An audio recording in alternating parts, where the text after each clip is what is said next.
There's some inventory that's about to hit the market, and I'm not sure if you know where it's coming from. This is Ron Wysokarski for the Black Hole of Real Estate.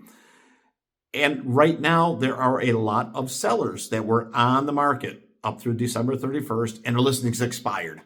And a few have come back on the market, but it's been trickling in kind of slow, like it does every year. And now that we're at the end of January, we probably have forgotten that all those listings expired. We just, man, there's just nothing to look at. But here's the thing. There are some things that are conspiring in a good way to get more inventory out there. Number one, if someone was on the market and they went off on December 31st, they expired, they probably have heard from a bunch of agents trying to relist that property. They've also been thinking, geez, you know what, I'm through the holidays, I got all the Christmas stuff put away, maybe now I should get back on the market, and they'll do that.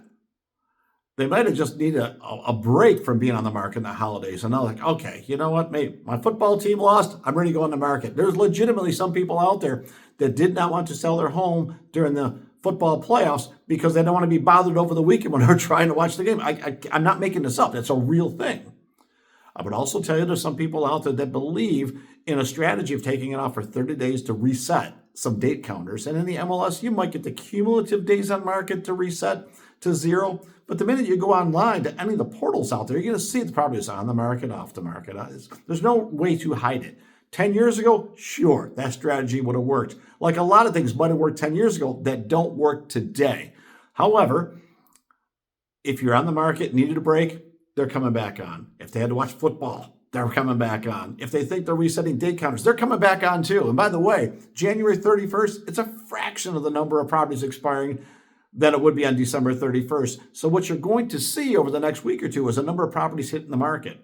There's also an influence because the government bought a couple $1 billion in bonds, which helped the rates come down. Now, there wasn't a Fed rate drop. The rates just came down because there was a lot of liquidity put into the market buying bonds, and it made the interest rates get lower, a shade below 6% right now. That's getting people off the fence too.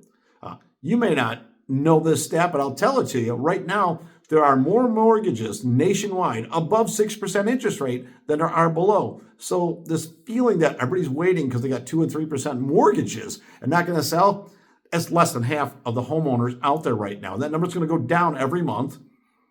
And then there's a Fed meeting January 27th and 28th. That might also help lower interest rates. So there's a lot of things that are going to happen in the next week or two to bring in more inventory and more buyers.